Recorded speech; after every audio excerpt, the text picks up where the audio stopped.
Welcome to TPM Vid's Disney Beat, where we talk about all things Disney.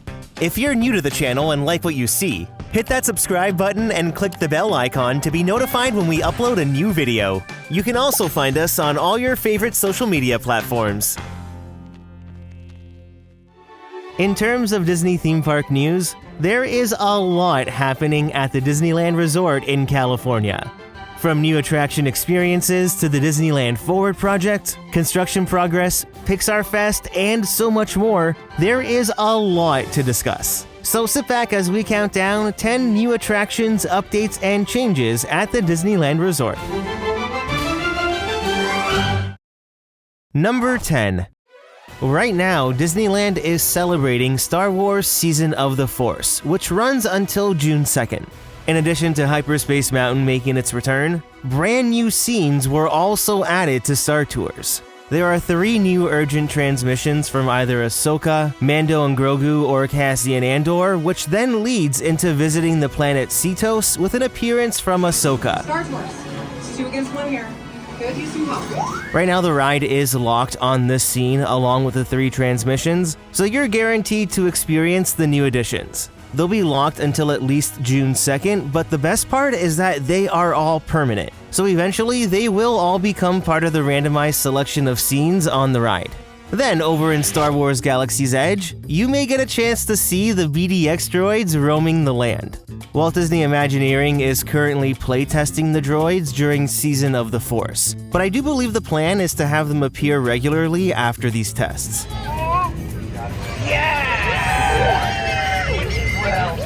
You can check the Disneyland app for specific times, but they are really fun to interact with and watch. We need more of this for Galaxy's Edge, so this is a welcome addition. They're very exciting. Then on select nights when fireworks are shown at Disneyland, you can take in Fire of the Rising Moons. The Batuu sky will light up along with musical selections from the Star Wars films, and this was also confirmed to be a permanent addition. The view of the fireworks from Galaxy's Edge is just stunning, so this was a great decision on Disney's part. Number 9. The Autopia has been running on gasoline-powered cars since the ride debuted in 1955. Many people have fond memories of driving for the first time on the ride, but another memory that stays with us forever is that smell of gasoline. Well, thanks to a column piece from the LA Times, Disneyland confirmed that the Autopia will be fully electrifying their vehicles by 2026. Climate columnist Sammy Roth, who was responsible for the article, reached out to Disney to see if the rides in Paris and Florida will also electrify, but they had no comment. The optics wouldn't look that great if the other versions of the ride didn't switch to electric. So I could see them using Disneyland's Autopia as testing grounds for the electric vehicles, work out the kinks, then go forward with the replacements in Florida and Paris. I don't know about you, but I am really looking forward to a better smelling Tomorrowland. Number 8. In refurbishment news, Disneyland has many ongoing projects, which includes Great Moments with Mr. Lincoln. It's been closed since April 16th, and through some building permits, we've now learned that Disney will be spending $5 million on the attraction. This includes replacing the platform, installing a new turntable, and upgrading show elements, audio, and lighting. Disney did confirm that the Abraham Lincoln animatronic is not going anywhere, but my question is, why are they installing a turntable? Could we be seeing the addition of another animatronic? I mean, I have heard some speculation that this could be the opportunity for a Walt Disney animatronic. Walt himself introducing Great Moments with Mr. Lincoln could be something really special. I'm very curious to see what they do. There has been no reopening timeline announced, but what are your thoughts on this whole refurbishment? Then over in New Orleans Square all the way to Critter Country, well, this side of the park is a massive construction site. Work is well underway on the new Haunted Mansion queue, and when this was shot at the beginning of May, there was a lot of active work going on. It looks like they were getting ready to pour some concrete forms around the queue area. From the top of the Mark Twain, you get a pretty good idea of how much was actually torn out, which includes the entire courtyard in front of the train station. They're completely reworking this entire area. And once it's done, it's gonna be a major improvement in terms of guest flow and queue space for the ride.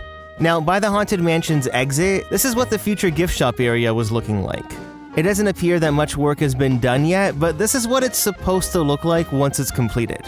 At this point, just seeing the current progress, I think it's safe to assume that we will not be getting the regular Haunted Mansion back in 2024. Whenever it reopens, it will definitely go right into Haunted Mansion Holiday.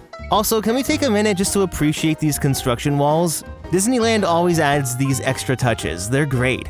Then, moving further down the walkway, we'll pass Tiana's Bayou Adventure since we're getting to that a little later, but since May 1st, all of Critter Country has been closed. The path connecting New Orleans Square to Galaxy's Edge is still open, which does give you access to the Davy Crockett canoes and the Hungry Bear restaurant. This will remain open for the entire time the land is closed. There is a lot of stuff closed on this side of the park, but I'm all for Disney investing money into refurbishments to make the future of Disneyland even better. Number 7. Now it's time to get into Pixar Fest. The celebration runs until August 4th, and between both the Disneyland Park and Disney California Adventure, there is tons of entertainment, food, and characters all around the parks. These Pizza Planet truck popcorn buckets are the hot ticket item, and if you're familiar with Pixar, you'll know that almost every single Pixar film has a hidden Pizza Planet truck. Well, for all of you that enjoy scavenger hunts, there are also some hidden Pizza Planet trucks across the resort. There are 50 of them to be exact. Some are just the actual popcorn buckets, like this one inside the Grizzly Peak station wagon, or this one in the Cozy Cone Motel. They even added little eyes on it. But a lot of them are painted and disguised to match specific locations, making them a lot more difficult to spot. Like beside Terran's Treats, you can find one of them frozen in a block of ice. Then over at the Adventureland Treehouse, this one was turned into a wooden accordion. Although I was only able to find about 20, it was still so fun looking for them, so keep your eyes peeled and see how many you can spot. Number 6.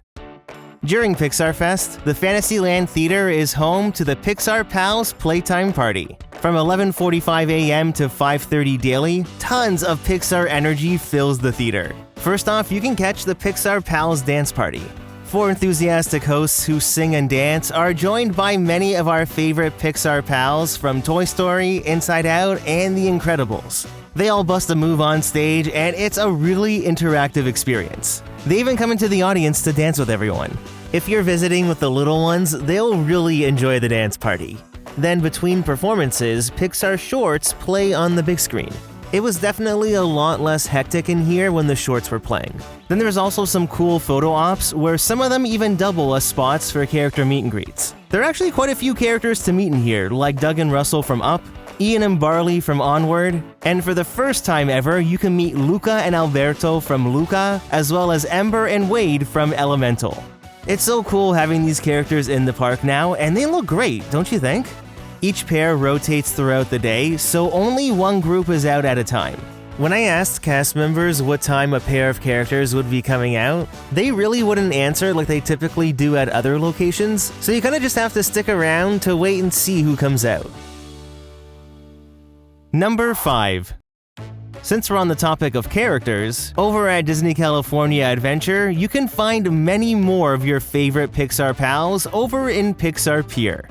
The Disneyland app will be your guide as to who's out for that day, but a rare pair of characters you'll be able to find are Mei and Ming Lee from Turning Red. They first made their debut during the Lunar New Year celebration, but a brand new addition to the character lineup just for Pixar Fest is an interactive talking Doug. Hello, you are here. I see you. How's it going? I am happy because I am here with you. Oh. I'm so glad they finally got that talking collar to work because this just makes the character experience that much better. That's Have you seen a tall bird? She is colors of beautiful things, and sometimes she is loud. I saw her yesterday. Yes, that bird is Kevin, and Kevin is my friend. I stumbled upon him first thing in the morning, but it was really hit or miss catching him in the park. His spot to meet is here along the Grizzly Peak Pass, so keep your eyes peeled for Doug. Number 4. There's nothing quite like nighttime at the Disneyland Resort, and this year there are a few new additions to the entertainment lineup. Over at Disney California Adventure, you can find Club Pixar in the Hollywood Studios backlot. Once the sun goes down, this whole area comes right to life. There's an interactive DJ dance party as well as dance performances themed to different Pixar films. These dancers were phenomenal, definitely worth the watch. Then there are photo ops, food, and even Pixar-themed versions of classical carnival games. Here you'll also find the Short Stop Drive-In Theater that plays Pixar shorts all night. I loved the vintage convertible seating, and it was a perfect place to just kick back and have a drink. Then over at Disneyland, the nighttime sky will light up with Together Forever, a Pixar nighttime spectacular. Now this isn't a new show, but for this year, they did add some new scenes featuring characters and music from Turning Red, Luca, Soul, Onward, and Elemental. Honestly, Together Forever isn't my favorite fireworks show at Disneyland, and I'm not a huge fan of the soundtrack. Plus, they aren't even doing the show every night with fireworks. Right now, during the week, it's projections only, and I'd say the show isn't worth it for just projections. If there's fireworks, definitely give it a watch if you have time, because you cannot beat the fireworks at Disneyland.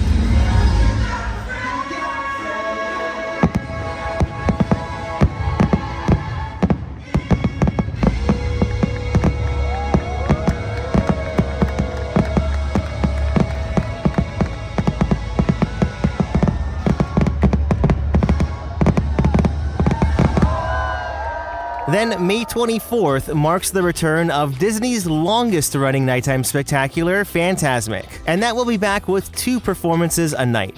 When I was at the park recently, they were working on the fountains and getting everything ready. Now, in addition to the new battle scene between Sorcerer Mickey and Maleficent, we'll also be saying goodbye to Captain Jack and welcoming the return of Peter Pan. I am very excited to hear that Fantasmic tune again over at the Rivers of America. Number 3. My favorite addition to the entertainment lineup for Pixar Fest is Better Together, a Pixar Pals celebration. This high-energy parade features a catchy new theme song. It has 8 different floats, 70 performers, including over 24 Pixar characters. This includes a brand new Turning Red float featuring all the boys of Four Town, along with the US debut of Panda May. She's so adorable. Plus, all of her friends and her dad join her on the float as they all geek out to Four Town.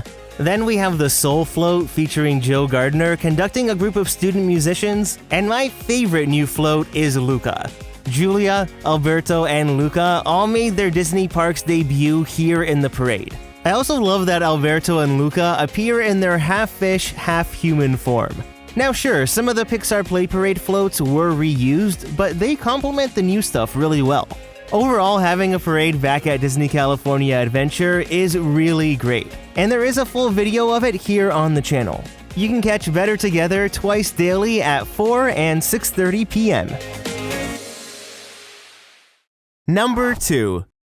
Over in Critter Country at Disneyland, work is well underway on Tiana's Bayou Adventure.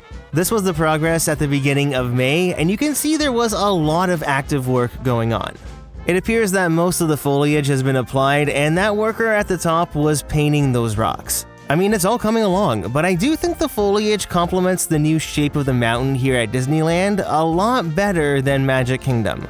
It's much more slim, but either way, both look fantastic. Now, Disneyland is still a few months behind Magic Kingdom, but now that Critter Country is closed, hopefully it'll allow crews to catch up a bit.